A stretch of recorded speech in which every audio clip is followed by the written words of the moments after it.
માતાજી, અમારા નવા બ્લોકની તમારા માટે એમ લઈને આવ્યા છે કે જે આપણે દેવભૂમિ ટ્રાફિક શાખા છે, જેમાં આજ તહેવારો ચાલી રહ્યા છે, જેમાંથી કાલનો તહેવાર આપણે રક્ષાબંધન છે. તો બેન જ્યારે રાખડી બાંધશે તો ભાઈની રક્ષા માટે બાંધે છે.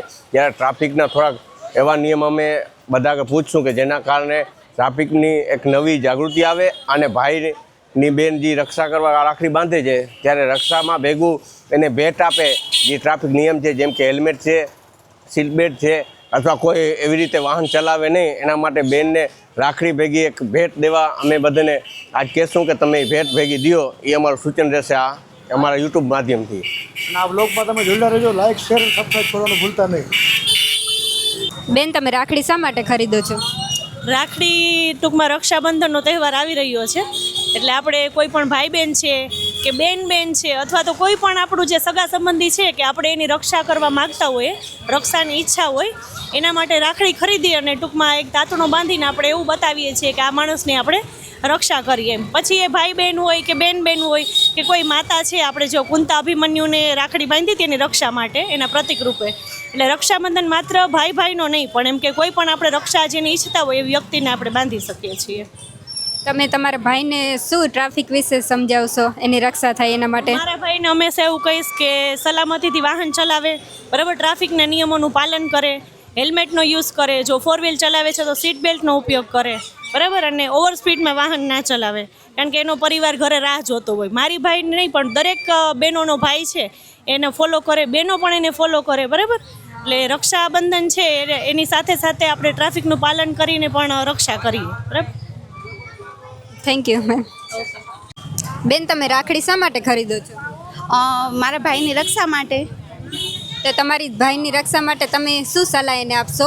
કેવી રીતના કરે સલાહ એની? હું રક્ષાબંધનમાં એની સલાહ માટે હું એને એક જ સજેસ્ટ કરીશ કે જ્યારે બી બાઇક ચલાવે તો હેલ્મેટ પહેરે, કાર ચલાવે ત્યારે સીટ બેલ્ટ બાંધે, તો એના માટે એની રક્ષા થાય. અને એના પાછળ અમારા ઘરના છે તો એના મીન્સ કે એની સુરક્ષા માટે હું એને એવા આશીર્વાદ આપીશ, પ્લસ એને સજેસ્ટ કરીશ કે એ હેલ્મેટ અને સીટ બેલ્ટનું એ ધ્યાન રાખે. Thank you. બેન, તમે રાખડી શાના માટે ખરીદો છો? રક્ષા માટે. તમે ભાઈની રક્ષા માટે શું એને સલાહ આપો છો ટ્રાફિક વિશે? સલાહ આપું છું કે ટ્રાફિકના જેટલા પણ નિયમો છે એનું પાલન કરે, ગાડી જે છે એ સ્પીડ લિમિટમાં ચલાવે, અને જ્યારે પણ ગાડી ડ્રાઈવ કરે ત્યારે મોબાઈલ યુઝ ના કરે, પછી હેલ્મેટને પહેરે, અને જો 4 વ્હીલ લઈને જતા હોય તો પણ સ્પીડ લિમિટનું પાલન કરી અને સીટ બેલ્ટ એને અવશ્ય પહેરવો જોઈએ એમ, જેથી કરીને જ્યારે પણ મે બી એક્સિડન્ટ થાય એનું તો એની રક્ષા થાય. અને અમે અહીંયા ઘરે એમની રાહ જોતા હોય ભાઈની કે ભાઈ ક્યારે આવે. એટલે બધા ભાઈઓને એટલી સલાહ છે કે આ જે નિયમો છે ટ્રાફિકના જેટલા પણ એનું અવશ્યપણે પાલન કરવું જોઈએ એને, કેમ કે બધી બહેનો બધા ભાઈઓની રાહ જોતી હોય છે ઘરે. Thank you. બેન, તમે રાખડી શા માટે ખરીદો છો? રાખડી આપણે ભાઈની રક્ષા માટે ખરીદીએ છીએ, અને રક્ષાબંધનનો તહેવાર આપણે ખાસ કરીને બેન ભાઈનો પવિત્ર સંબંધ અને ભાઈની રક્ષાઓ, લાખો બહેનો પોતાના ભાઈ માટે રક્ષાબંધન આવે ત્યારે વિશેષ એમના માટે શુભેચ્છાઓ પાઠવતી હોય છે, અને ભાઈ માટે ખૂબ જ માતાજી પાસે આશીર્વાદ માગતી હોય છે કે મારા ભાઈની સુરક્ષા, કામ ધંધો જળવાઈ રહે.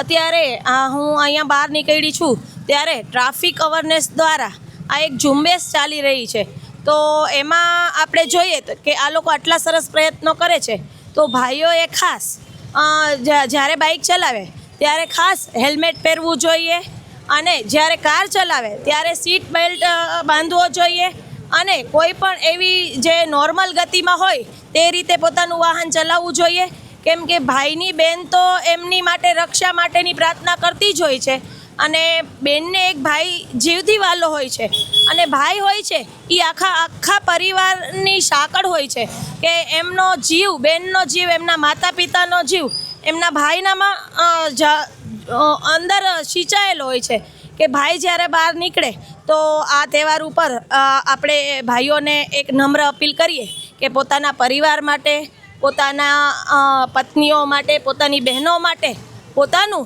ખાસ ધ્યાન રાખે, અને જે કાંઈ આપણા રૂલ્સ અને રેગ્યુલેશન છે ટ્રાફિકના એ રીતે આપણે પોતે જ સારી રીતે જવાબદારીપૂર્વક વાહન ચલાવીએ અને બધા જ નિયમોનું સંપૂર્ણ પાલન કરીએ. Thank you. થેન્ક યુ બેન, તમે રાખડી શાના માટે ખરીદો છો? હું રાખડી મારા ભાઈની સુરક્ષા માટે ખરીદું છું, કેમ કે રાખડીનો ધાગો એક ખાલી બાંધવા માટેનો જ નથી હોતો, પણ ભાઈ બહેનનો પ્રેમ હોય છે એમાં છુપાયેલો. તો તમારી ભાઈની સુરક્ષા માટે તમે ટ્રાફિક નિયમ વિશે કાંઈ બોલશો?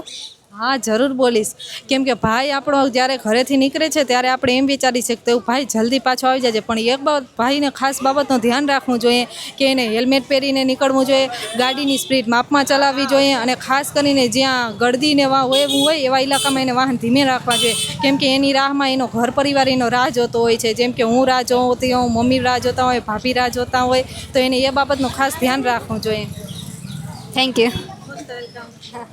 બેન, તમે રાખડી શા માટે ખરીદો છો? શું કામ કે મારા ભાઈની રક્ષા થાય, એનું ભવિષ્ય સારું થાય અને એની ભગવાન પાસે હું ભવિષ્ય સારું માંગુ, એના માટે રાખડી બાંધું છું કે એનું ભગવાન એની રક્ષા કરે એના માટે.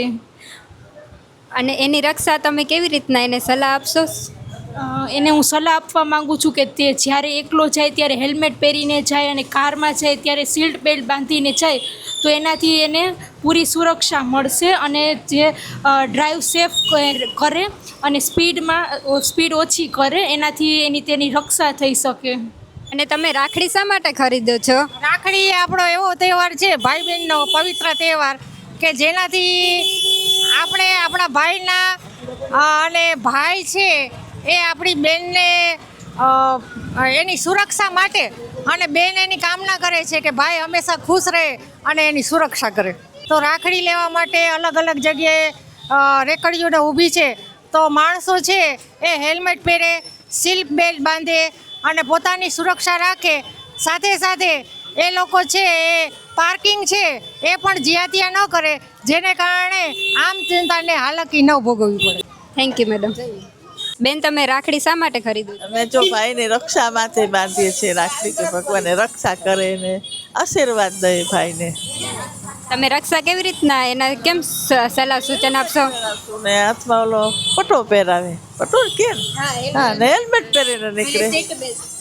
હા, એમ કહેશો ને તમારા ભાઈને? હા, કઈ. તમે રાખડી શા માટે ખરીદો છો? મારા ભાઈની રક્ષા માટે. એને ભગવાન જાજુ આયુષ્ય દે, સુખ શાંતિ દે, સારો પરિવાર હસી અને અસલમ જીવન પસાર કરે એવા હારું. તો એની રક્ષા માટે તમે એને કંઈક સલાહ સૂચન આપવા માંગો છો? એને એમ એક કહેવા માગું છું કે ભાઈ તું જ્યારે બહાર નીકળ તો તારે હેલ્મેટ પહેરવું, ફોર વ્હીલમાં જા તો તારે સીટ બેલ્ટ બાંધવું, એવું બધું કરવાનું, એટલે તારી સેફટી માટે. અને મારા આશીર્વાદ તો તારા માટે એકદમ છે જ. Thank you. રાખડી શા માટે ખરીદો છો? હું રાખડી મારા ભાઈને રક્ષાબંધન માટે એની રક્ષા થાય એ માટે થઈને બાંધું છું. તો એની રક્ષા કેવી રીતના તમે એને શું સલાહ આપશો કે ટ્રાફિકના નિયમો પાલન કરે એવું? હું મારા ભાઈને એ સલાહ આપવા માગું છું કે જ્યારે હાઈવે ઉપર જાય ત્યારે એની ગાડીની સ્પીડ લિમિટમાં રાખે, પછી જ્યારે હેલ્મેટ પહેરીને રાખે હર વખતે, જ્યારે એક્સિડન્ટથી બચી શકે, અને સીટ બેલ્ટ હંમેશા ને હંમેશા પહેરીને રાખે. Thank you madam. બેન, તમે રાખડી શા માટે ખરીદો છો? હું મારા ભાઈની રક્ષા માટે રાખડી ખરીદું છું. તો તમે તમારા ભાઈની રક્ષા કેવી રીતના કરો, એને શું સલાહ આપો ટ્રાફિક નિયમો વિશે? હું તેને સલાહ આપું કે જ્યારે તે બાઇક લઈને જાય ત્યારે તે હેલ્મેટ પહેરે, પછી જ્યારે ગાડી ચલાવે ત્યારે સીટ બેલ્ટ બાંધે અને પોતાનું ધ્યાન રાખે અને ધીમી સ્પીડે ગાડી ચલાવે એવી સલાહ આપી. આજ વખતે જ્યારે હું રક્ષાબંધનમાં તેને રાખડી બાંધીશ ત્યારે આવા સલાહ સૂચન આપીશ. Thank you. બેન, તમે રાખડી શા માટે ખરીદો છો?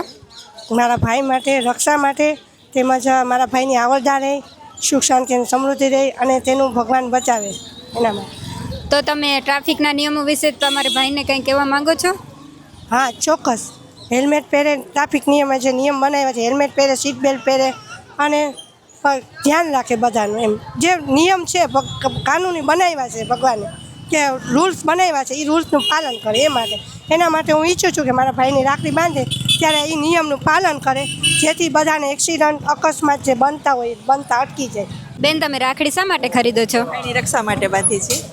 તો તમારી ભાઈની રક્ષા માટે તમે એના ટ્રાફિકના નિયમો વિશે કંઈ સલાહ આપશો? કે બહાર જાય ત્યારે સાવચેતીને ગાડી ચલાવી અને હેલ્મેટ પહેરવું જરૂરી છે. ઉંમર મારી નાની છે તો એમાં સંદેશો દઉં છું કેમ કે મને મારા ભાઈની જરૂર છે.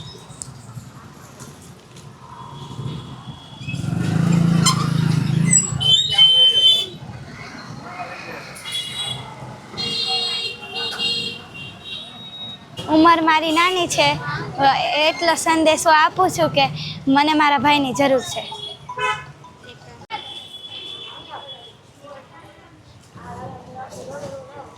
ઉંમર મારી નાની છે તો હું તમને સંદેશો આપું છું મારો ભાઈ મને વાલો છે. ઉંમર મારી નાની છે હું સંદેશો આપું છું મને મારો ભાઈ વાલો છે.